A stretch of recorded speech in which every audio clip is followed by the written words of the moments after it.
You are listening to Something Rather Than Nothing. Creator and host, Ken Vellante. Editor and producer, Peter Bauer.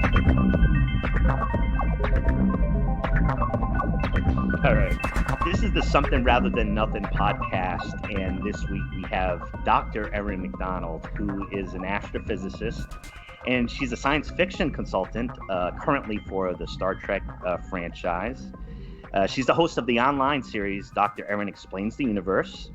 Her specialty is in general relativity, having previously worked in the LIGO scientific collaboration searching for gravitational waves. She has since found her home in science fiction, consulting with writers, teaching STEM through popular culture, and fulfilling her life goal of becoming a warp drive expert while living in Los Angeles. She is the tattooed Scottish-American N7 Slytherin rebel from Starfleet. Welcome, Dr. Erin Macdonald. Thank you for having me. I'm really happy to be here.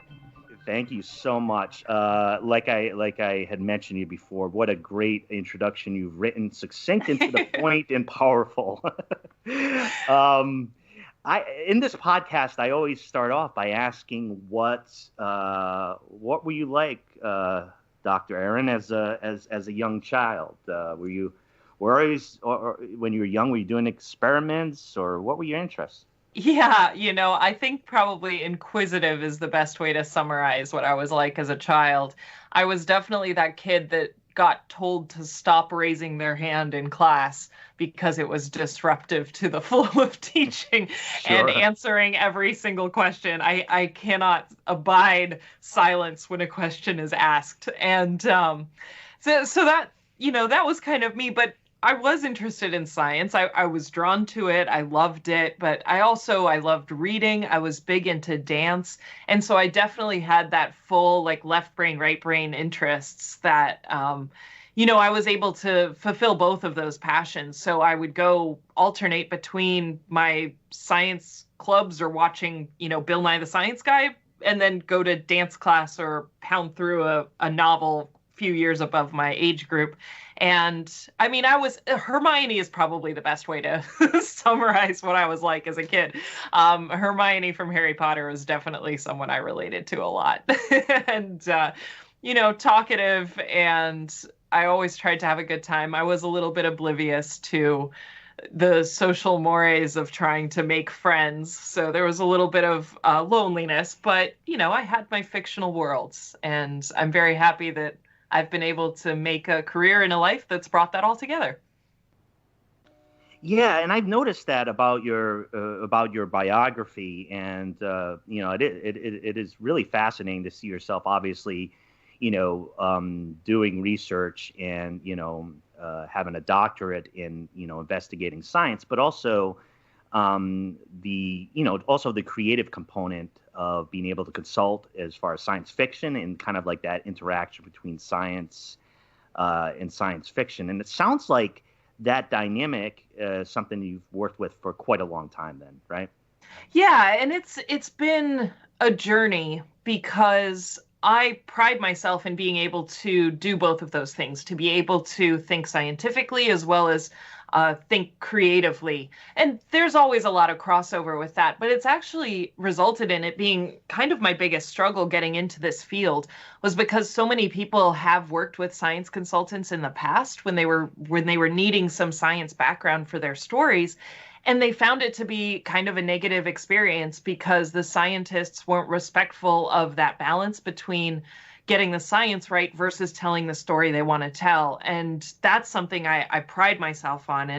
And I've been able to kind of slowly push my way through in the industry and make a name for myself as, these writers vouch for me. And I'm so grateful for that by saying, no, she's respectful and she will help you with that creative side as well as the scientific side. But there's not that many of us out there. Yeah, it is, and I know we'll get more into it. That is a fascinating interaction, and but what I'm going to start off with is a really big question: Dr. Erin, why is there something rather than nothing? That's a really big question. And I know it's the theme of the podcast. And not being a philosopher, but coming from a science background and particularly astrophysics, I think astrophysics is one of those fields that does try to answer this. And you do find these sort of big picture, open-ended questions in very rigorous scientific fields a lot. For me, my succinct answer to why there's something rather than nothing is why not? And why else would we be here if there wasn't something rather than nothing? But due to the randomness of our universe and maybe universes beyond that, we are here. Now, scientifically, something that crops up a lot in cosmology, which is a field in astrophysics, is trying to understand not necessarily why there's something, but why there is more something than anti-something. Because we've discovered that there is antimatter in our universe, and we have our fundamental particles like the electron, which I think a lot of people have heard of, has a negative charge. Well, there's an anti-electron that we call the positron. And when an electron and a positron meet, they evaporate each other essentially and just turn into light.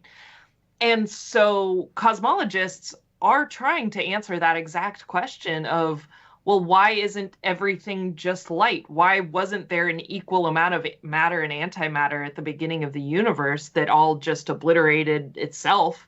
And, we resulted in an imbalance in that. And the fact that that is a question that we as humanity is trying to answer scientifically with evidence by building telescopes and taking data and trying to figure that out is mind-blowing. I always joke that astrophysicists live in a constant state of existential crisis because we're just constantly reminded how random the universe is and how small we really are. But my answer is why not? There's randomness kind of dictates our entire world, and I love that. Yeah, thank you so much. But I will say, Erin, I'm not gonna reformat the podcast to the more something rather than anti-something podcast. I'm gonna stick with what I have for now. I think that works. I think that's more sensible. My next question has to do with the connection between your science, the investigative process in science, and also your creative process or your consulting process around creativity. Basically, your work process in both realms. Can you tell listeners a bit about how you conduct your research, or maybe how you consult on a movie or TV show regarding the science that's being presented? Yeah, it's very different ways of thinking. And when I was a researcher, I left research about, over 6 years ago now, about 6 years ago. And I enjoyed doing research. It's a different kind of mindset. And this is something I try to tell people, especially young people who are thinking about going into the sciences. My grades were not spectacular. I mean, I was a solid B student and it was very competitive, but I learned that just getting good grades doesn't necessarily translate to being a good researcher. And in physics, it's so important to think out of the box. There's an element of creativity to research in that you are having to push the bounds of human knowledge and figure out how to do that. Now, if you have good mentors and you have good training, you're guided in that process to build that mindset. But it really becomes a creative problem-solving mindset.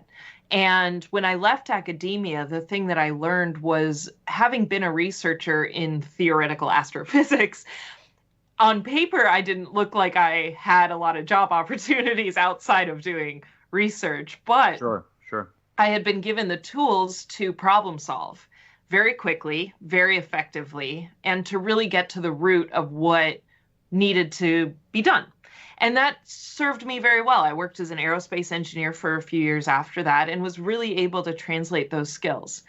However, when it came to storytelling and the creative process and working with writers, the mindset there is, you have to learn to let go of a precise explanation. I think that's the hardest part for scientists starting to work as consultants, but storytellers in general. And learning that sometimes you're better off by just not explaining something than trying to explain it too well. And then it becomes burdensome in the dialogue. People start to lose interest, or you get so far down a rabbit hole that you've lost your grip on science as a whole and none of it makes any sense anymore. So you're better off just leaving it as like, this just happened. And we're not going to try to explain it, because trying to is just going to get us in more trouble than just being vague about it. And that was probably the hardest thing for me that I constantly am coming up against. When a writer comes to me and says, hey, I've come up with this like cool idea for, let's say traveling between multiple universes, and I want to try to help them explain it properly. Sometimes it just gets overly complicated and you lose track of the story. And so learning when to step back, and especially as a science consultant, advise them to not make it scientific is difficult to do, but I think they appreciate it. For me, now having made this transition and working as a science consultant, I have really just fallen in love with the creative process. We talked a little bit about what I was like as a kid, but another component of what I was like was I was so into movie making. I just loved movies. This was when they started releasing like double VHS sets of movies that you could see the behind the scenes stuff. And Sure, I would watch those obsessively. I had that behind the scenes of Jurassic Park memorized. and for me, being able to peel that curtain back and see how things are done has made me realize that, we all have that creative soul inside of us. And for years, I've been asked why I don't write science fiction myself. And I would respond by saying, oh, I'm a terrible writer. Well, I was a terrible writer because I had it set in my mind that you approach writing in a certain way. And anytime I had tried to do that, it just never worked. But seeing all of these different writers and learning the medium of screenwriting, and how some people approach it like just pen to paper, let's start writing, versus others who come at it from a more, let's start with an outline, let's start, build it from the ground up. Learning all these other people's processes made it more accessible to me and made me more comfortable dabbling into it myself and starting to grow my interest in that, which has been really exciting.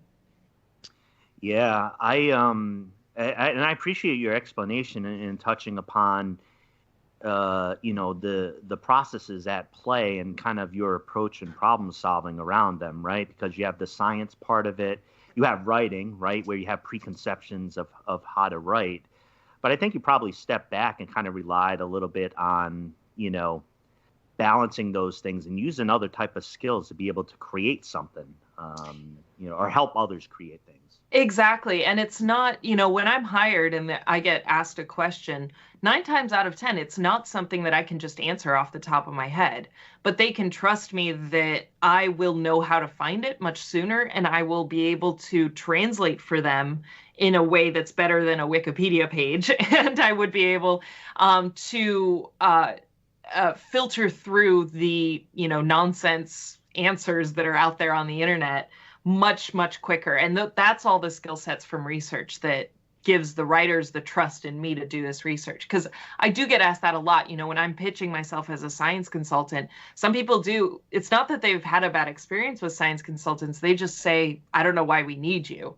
I've been able to write science fiction for a long time, and I feel like my science is really good. But the point is that it saves a lot of stress and heartache for a lot of writers by having someone that they can trust to do that quickly and accurately. Yeah, that's a nice piece for them to be able to have. And we've been building on and talking about both science and art. I'm going to move over a bit to the creative components in art, rather than at the moment. Then I think there's so much creativity that you're pointing out in science, but within art, you work in creating things and and also consuming a lot of art and pop art, popular culture, TV shows, movies. For you, do you have a working definition of art or things that you consider to be art? Yeah, I mean, for me, it's a really good question. I really like this question. For me, I see art as the manifestation of the soul in whatever medium you're able to get that out in, whether it is writing, whether it's performing, whether it's dance, whether it's music.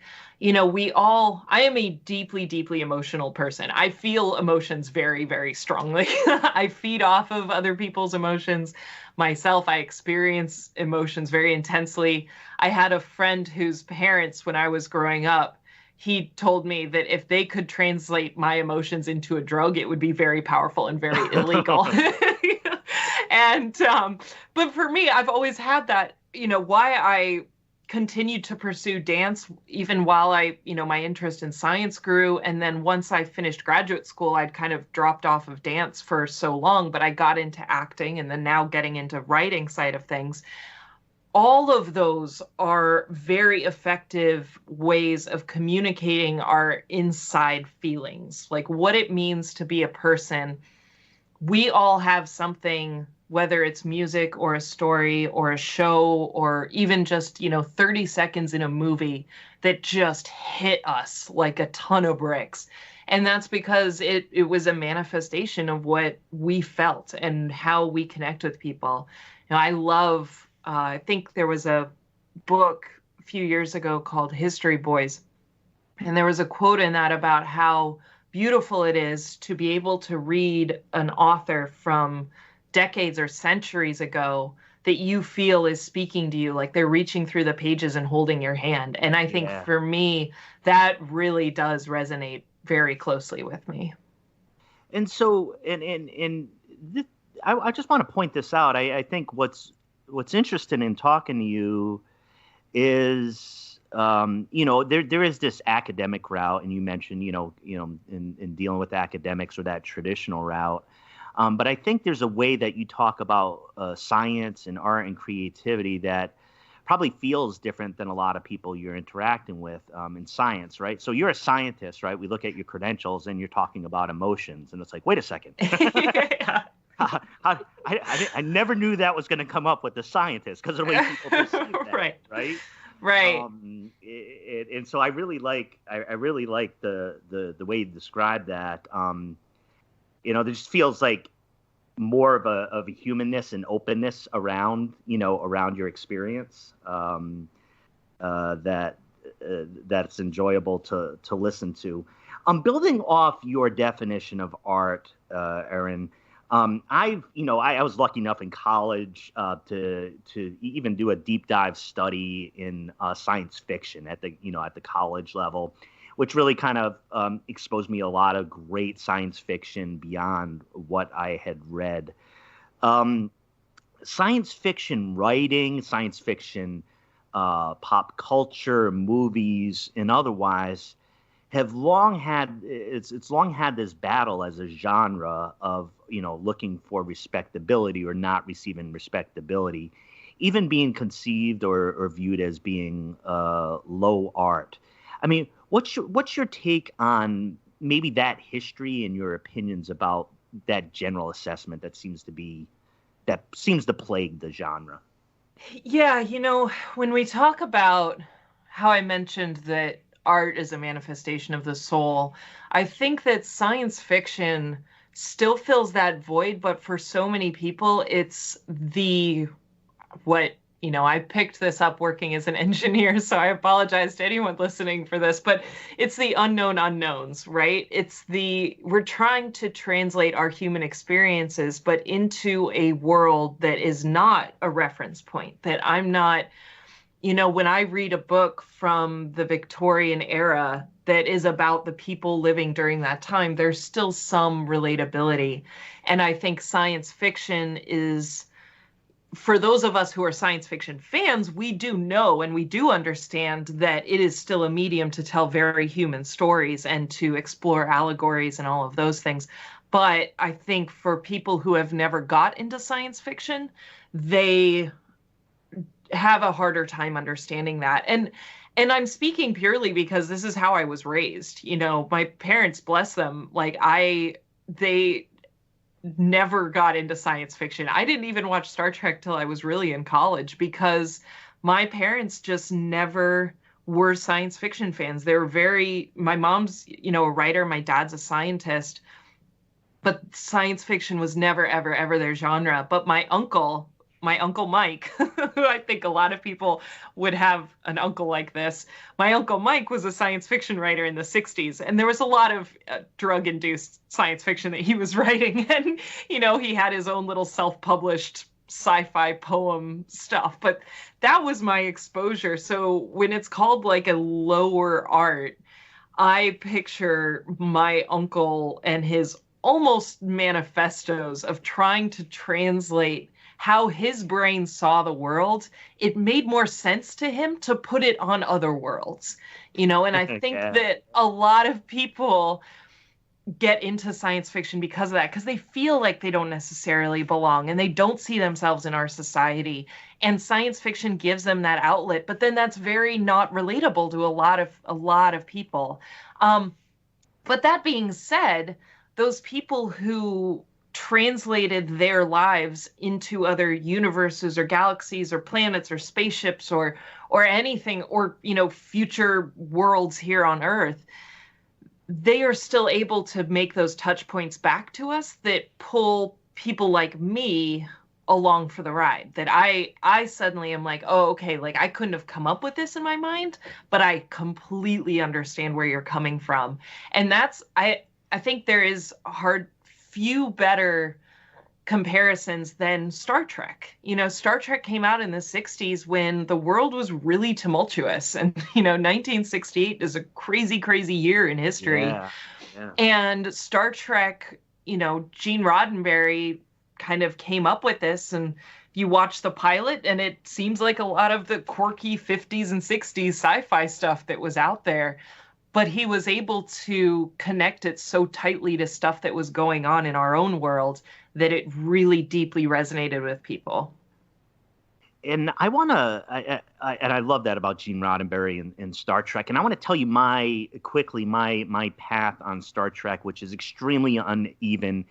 And so I was just explaining this to somebody, is I've always appreciated Star Trek, though I've never watched the complete series of any of the series. I love the newer movies. I like the older movies. I love Wrath of Khan.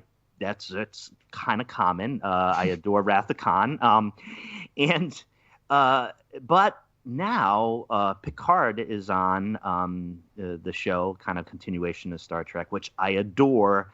And I took it on because I'm like, I don't have to do the back catalog. I can just jump on right now and go through that. And I find it just to be an absolutely lovely show, and tremendous. Have you had any connection with the Star Trek movies or that show, or what's been your connection with Star Trek? Yeah, so I had a friend growing up whose parents were into Star Trek, and again, my uncle was into Star Trek, but I never, like I said, sat down and really watched it until I was in college. And for me, my strongest memory of really attaching to Star Trek was when you mentioned the new movies. The 2009 film, that first film that they redid, came out, and in the Kelvin timeline.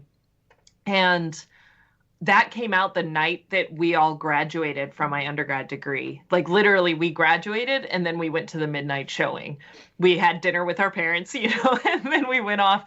And that was my first exposure to Trek fandom. And that's where the world opened up for me, because I enjoyed Star Trek. I understood why people liked it. I have been a devoted fan of many, many, many things over my years. But that was the first time I had seen the effect that something like this has on a huge population of people and how it's able to bring people together like a family.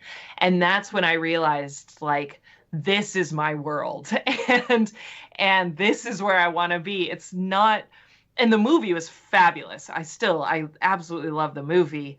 And just being able to watch it and experience it, though, with Star Trek fans, and realizing that I too can be part of this, that it's never too late to be part of this family. Just, oh, I mean, you can't even describe how much my world opened from that point on. And, you know, look where I am now. But it's just amazing that a show like this has such longevity, but it also is able to create such a social family, really. Yeah, I've always loved that. About it. One of the things I was thinking of when you were talking about, the kind of accusation of low art with science fiction, and kind of some of the components of like projection of somebody's experience into science fiction. I was really thinking of Slaughterhouse-Five by Kurt Vonnegut, and the kind of it's a war novel, the war experience, but also this kind of onto another planet fantasy in order to process that war experience. Right. And I think Kilgore Trout, his alter ego, Kilgore Trout, as the, typical or the stereotypical science fiction writer at the time, getting his science fiction stories published in pornographic magazines, and exactly whoever would listen. And, exactly. Moving on to science. One of the things that really interests me, as far as your stated research into gravitational waves. As I mentioned to you just briefly, I've done a lot of the science that I've done self-taught, listening, some of your lectures and programs on television, reading. Richard Feynman, Brian Greene, the popular series, on PBS. I am fascinated, deeply fascinated in understanding some concepts, particularly when those concepts tantalize and are elusive to experts, such as yourself in science. What I want to ask you about is your research into gravitational waves. Yeah. And what, what you're looking for and how you go about it. Yeah, I love gravitational waves. And I was so honored to have been part of that research collaboration. And again, I just to clarify, I am no longer part of the LIGO collaboration. I cannot take credit for any of the amazing stuff that they're doing right now. But my official story is I helped loosen the jar lid. So, but when I was doing it, we still hadn't discovered gravitational waves. I joined the collaboration in 2009. And for those people who don't know, the LIGO scientific collaboration, LIGO stands for Laser Interferometer Gravitational Wave Observatory. And gravitational waves are something that Einstein postulated back in, I think, 1915 as a result of his study of general relativity. So the general theory of relativity, where I think a lot of people, people like yourself, who you mentioned, see these sort of pop science stuff. You've seen that bowling ball on the trampoline example for how our universe is shaped and how gravity works, that you can put a bowling ball on a trampoline, flick a marble, it'll flick around there. And one of the things that Einstein did is he said, okay, well, what if we change the mass? Like, what if the bowling ball explodes, or what if two bowling balls crash into each other? What if there's a change in space-time? What happens to that change? And so you do the math. This is one of the things I love about theoretical astrophysics, is you just ask this question and then you're like, to the equations, and you go. Yeah. And he took his theory of general relativity and basically added in a perturbation and said, okay, let's poke the trampoline. Let's just poke it and see what happens. And you propagate this little poke through all of the math. And what you end up with at the end is a wave equation there's a wave there that's traveling at the speed of light. And so what he realized is that when there is a disturbance to the trampoline, to this fabric of space-time, that disturbance propagates out as a wave, and that wave travels at the speed of light. And so that's there. It's in the math. Einstein said, this is a cool effect that I've discovered, but it's so small no one will ever detect it. It's such a small perturbation. No one will ever detect it. And scientists, about 20, 30 years later went challenge accepted and started to figure out ways that they could detect these tiny, infinitesimally small ripples in the fabric of our universe, even due to just the biggest, most extreme events, which are black holes colliding. You get two black holes crashing. Black holes are these deep gravitational wells, and they're very extreme when you look at what they're doing to that fabric. And then if you collide the two of them, that's a huge explosion. And so those are the ones that we have like a chance of detecting, or a star explode, like a supermassive star exploding. And scientists over the years went through different iterations of trying to figure out how to detect these. And there's a lot of really interesting stories behind it. I highly recommend people look up Joseph Weber. He was sort of the first one who tried to detect gravitational waves using these things called Weber bars off of the concept of resonance.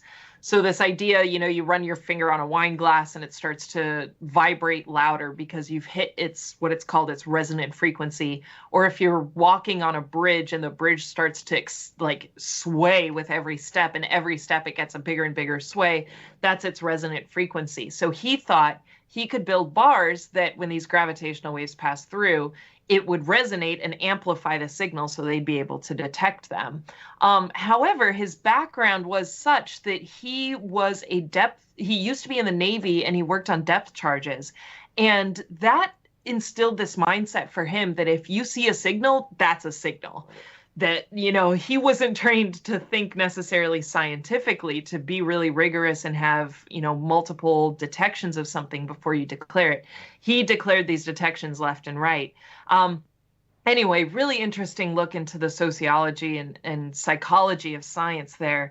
But scientists later moved on from the Weber bars because there were so many limitations to those, and developed these things called interferometers, where you split a laser beam in two, you send one arm down about 4 kilometers in one direction, another arm in another 4 kilometers at a 90-degree angle. They hit mirrors, they reflect back, the signal, the light recombines. And if there was a change to the length of those arms by a gravitational wave passing through, then you would get an interference pattern in the light, that the frequencies would be slightly off when they recombined. And so that's where LIGO came from. And now I'm mentioning these arms are like 4 kilometers long. They're trying to find changes in those lengths that are 1/1000th the size of an atom. Like stupid small, insanely small. But, through very precise physics, through very precise, mathematics, data analysis, all of this, we're able to filter out signals. And it's just such a technological challenge in itself that it's just amazing the stuff that they're able to do. And then in 2015, it was announced in 2016, but in 2015, they were getting ready to turn on advanced LIGO, where they had improved the technology. It had been down for 5 years while they installed new technology.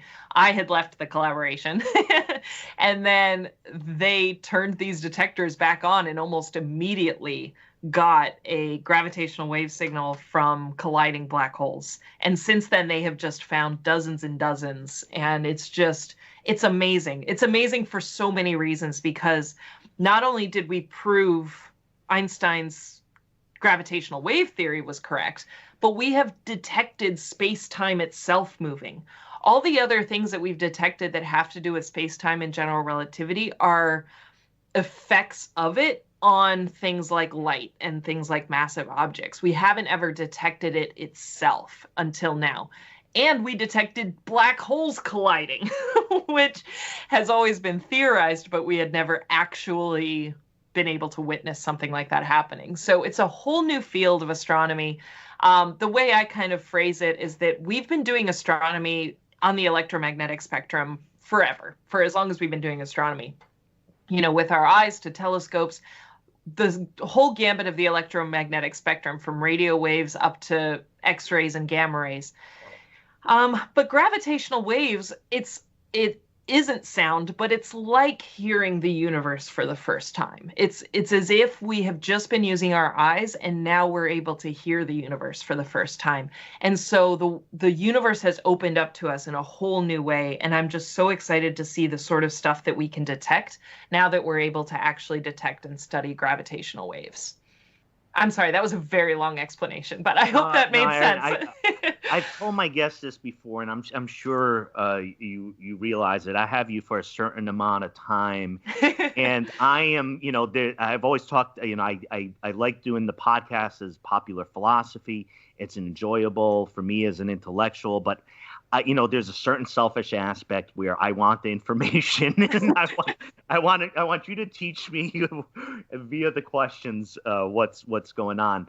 On that point of I want to get your take on another popular or a concept that we hear a lot in science fiction that's actually in science to some degree as well.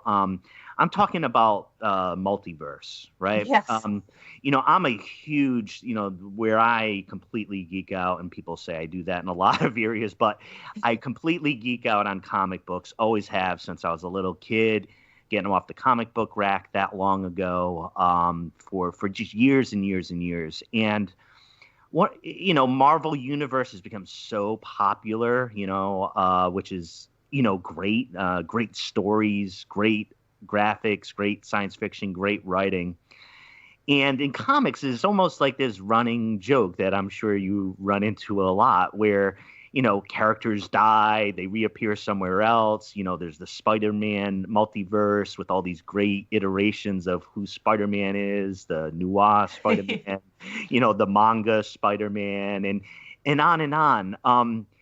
So we encountered this concept, of this multiverse in science fiction more and more, that we see these movies. What's going on here? And is any of this feasible in science? Yeah, the issue, I love multiverse theory. I'm just putting that out there. I love it. I love it. I love it. The issue scientifically with multiverse theory is that even if we are right about some of them, there's like no way we know how to test it. There's no way we could actually detect another universe. The big thing to keep in mind is this idea of the cosmological address, right? That we have our star system, our solar system with our star, the sun, and we are one star in the Milky Way galaxy. And that Milky Way galaxy is one galaxy in our local group of galaxies. And then the universe is made up of these groups and clusters of galaxies. The universe is everything. It's like we don't know anything beyond our own universe. We can't detect anything beyond that. Our entire understanding of physics, when we say the universe, that's the end all be all. With multiverse theory, there's lots of different flavors of multiverse. You mentioned the comics. That's sort of that infinite universe theory and you can dissect lots of different scientific explanations for this. And essentially what it is that, we have the Big Bang that created our universe. And what if there's just a lot of Big Bangs that are going on? So you picture those bubbles, right? That's kind of one visualization for multiple universes that, excuse me, you imagine like a bubble bath, right? You have all of these universes. Some bubbles are off by themselves. Some are big, some are small, some are just forming, some are dying. Some of them are touching each other. And so when you get into shows like Fringe, for example, and I think sometimes the comics multiverses talk about this too, there are points where they touch. And if you can build a portal to jump between them, then you're able to enter into another universe.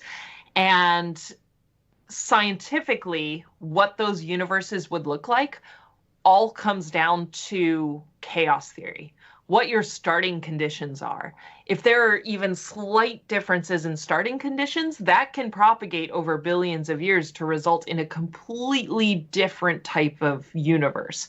So people who study this are looking into those different ways that our universe has changed, what's driven that change, what has resulted as we mentioned, in matter over antimatter being the most dominant, what has resulted in our galaxy clusters looking the way they do, and how much would another universe look the same way? All super fun to think about. You also get multiverse theory where you get this quantum multiverse theory that every time you make a decision, you spawn a new universe. Now that violates so much physics with conservation of energy and mass and all of this other stuff. But that every time we make a decision, there's another universe where you made the other decision. But then if you think of every decision you make throughout your day multiplied by every person on every planet, it's just, you get into infinity and beyond, and it falls apart scientifically pretty fast. My favorite multiverse theory that is near and dear to my heart is something called the dripping black hole theory, that basically states that we have these supermassive black holes in our universe. They're supermassive black holes. They're in the center of galaxies, and they're giant. And the theory is that these supermassive black holes reach a certain critical mass as stuff is falling into them continuously. Stuff falls in, they grow in mass, and they reach a critical mass where they give birth to a new universe. So you can kind of picture it if you're thinking of the sheets, the trampolines, and then you get a black hole that's dipping way down to this point. Imagine then another sheet sort of exploding from that black hole. And then that universe starts to form black holes, and another one reaches a critical mass, and then that forms a black hole further down. So it's like black holes drip. That's the dripping black hole theory. It's black holes all the way down. And there's many reasons that I love this theory. One is it's not crazy, and it's not really violating physics in the way that we necessarily understand it. Not really. But it also provides a possible explanation for dark energy, where dark energy is this mysterious presence of energy in our universe that is accelerating our expansion. Our universe is expanding, and it's accelerating as it expands. And in order to do that, there has to be something there. It's like trying to inflate a balloon without blowing air into it, right? You have to be blowing air into it. And that's kind of what our dark energy is. And so the theory is that dark energy here is the matter that's falling into our mother black hole in another universe that's providing this dark energy that's pushing our universe apart, which I freaking love. Now, there's no way any of this can be proven, but I love it. It's near and dear to my heart from a storytelling standpoint because it just kind of ticks all the boxes for me. Yeah, and I want to make sure I get it, because I think I get it, and I'm glad you brought up in the dripping black hole, that theory, because I listened to your lectures and I had a note to ask, because I was fascinated. But the bit that I'm hearing you now say is that you have that dynamic which can help form the basis of multiverse, but you're also saying that it's possible in developing that theory that can also provide an explanation for dark energy, right? That's correct. Yep, for dark energy within our own universe. And obviously it's, even if we're able to go through and find maybe a black hole in our own universe that could be the, birth of another universe further down, like a child universe for us, if we could measure the amount of matter going into it compared to the amount of matter or the amount of dark energy in our universe, even if we could do all of those and say, well, that was fun, all the numbers check out. Again, scientifically, that's not proving it.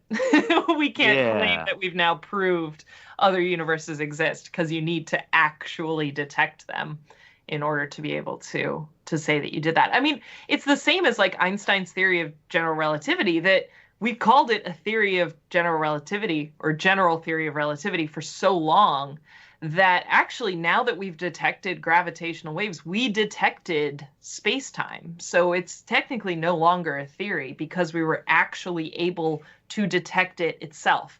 And that made that transition, even though it has been relied on for so long as fact. And I think this is something that transcends into society as a whole, is understanding what science means as a theory is different to what general society colloquialism says is a theory. One more big concept question for you. Actually, there's not one more. There's probably another one or two. But That's okay. all right. So take me, for example, when Back to the Future came out, I was 12 years old. So therefore, I love Back to the Future. Saw it a million times. Talking about time travel.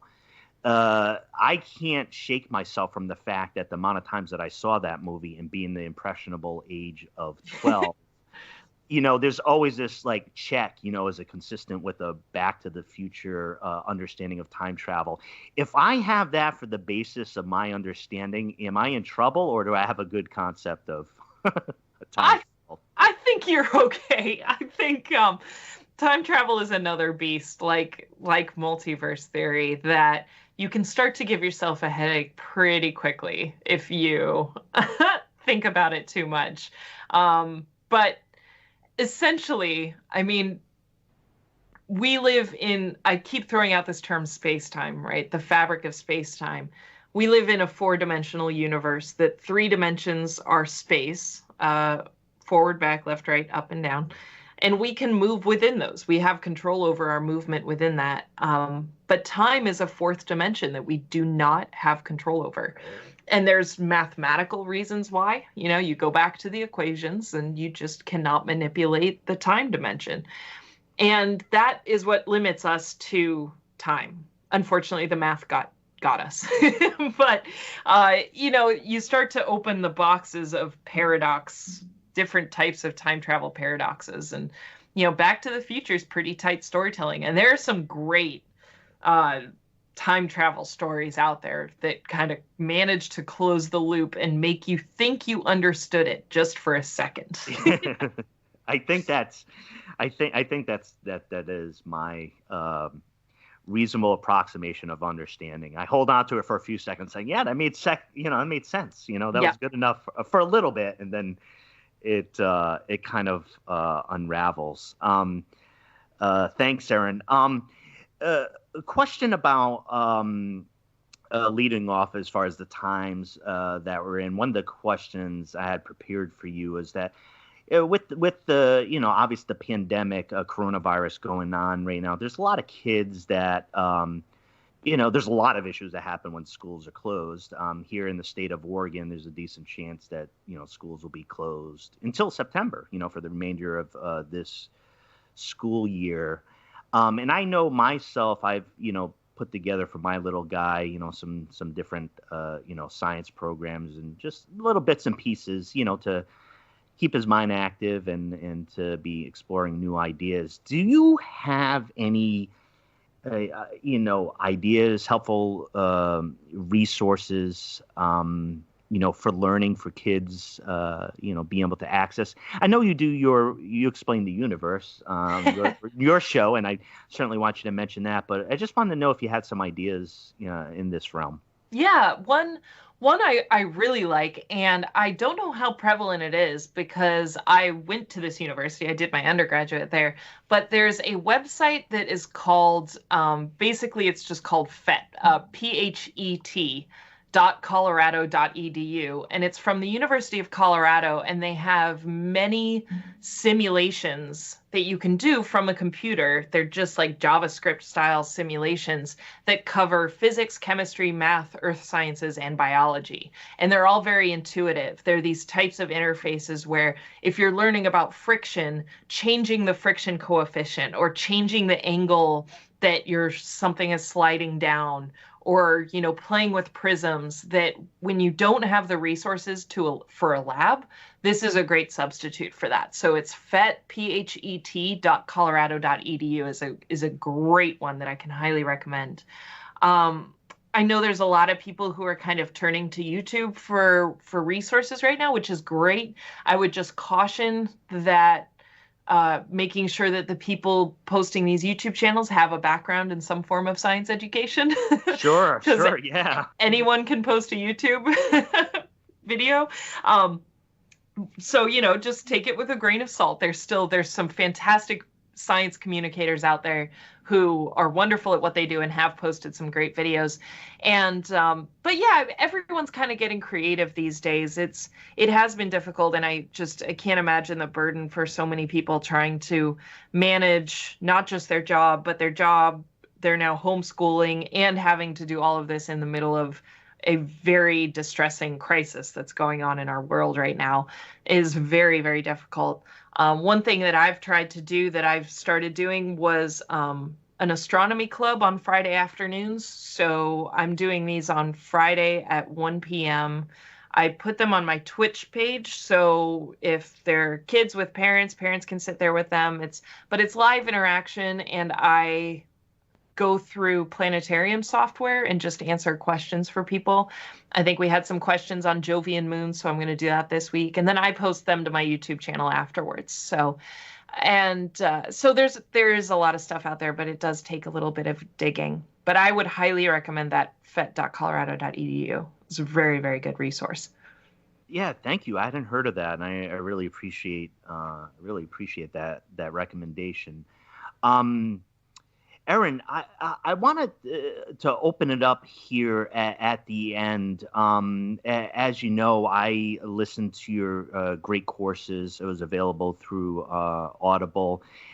Very, very blessed to have you on the program, and really appreciate you taking the time. For the listeners of the podcast, what are ways they can interact with, the work that you do, the things that you create, the research that you do, the programs that you put out? How can listeners interact with the things that are important to you?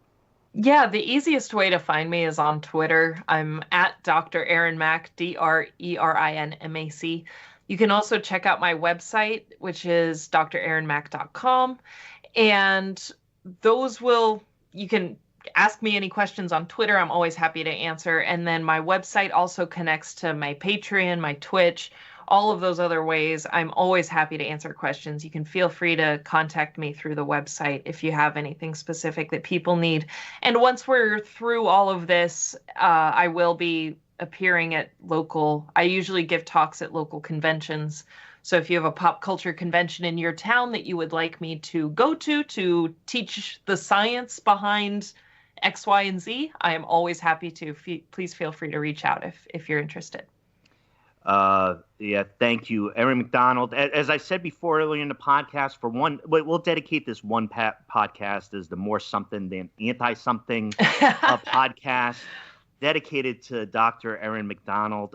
Erin, thank you so much for your time. I got to tell you, like I said, for my selfish reasons of being able to ask you some great questions about science and philosophy and art. I just want to let you know that I really appreciate your willingness to spend this time, and really appreciated you taking the time to appear on the podcast. Thank you. I've really enjoyed this. It's been fun to kind of think artistically and philosophically for a little while. So thank you again. Dr. Erin Macdonald, have a great day, and thanks again. Thank you. You too. Bye-bye. Bye-bye.